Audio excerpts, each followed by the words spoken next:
Καλησπέρα φίλοι του Phonebass. Είμαστε εδώ με το φίλο της σελίδας το Θωμά. Μόλις αγόρασε ένα M2 Note και μας το παραχώρησε για να κάνουμε μαζί το unboxing. Ανοίγουμε λοιπόν το κουτί, βλέπουμε εδώ τη συσκευή. Να τη βγάλουμε και από τη θήκη του.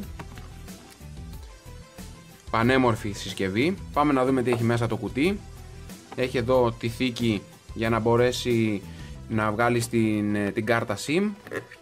Εδώ είναι κάποιες πληροφορίες για τη συσκευή. Υπάρχει earphone not included, δεν έχει μέσα ακουστικά, οδηγίες χρήσης, καλώδιο USB και ο φορτιστής. Πάμε να δούμε και λίγο την συσκευή, να δούμε την ποιότητα κατασκευής. Από ό,τι βλέπετε είναι πλαστική κατασκευή, 13 MP κάμερα, διπλό LED flash. Εδώ είναι το power button και τα volume rockers για τον ήχο, home button. Πολύ καλή ποιότητα κατασκευής. Εδώ είναι το SIM tray, αν βλέπετε, αν φαίνεται στην κάμερα. Και κάμερα μπροστά, 5 MP. Εδώ το ηχείο, το home button. Κάτω είναι ο ήχος και η θύρα USB. Μισό λεπτάκι να κάνει και εστίαση η κάμερα. Να το εδώ πέρα. Πολύ ωραία, εστίασε. Πάμε και από την πάνω μεριά.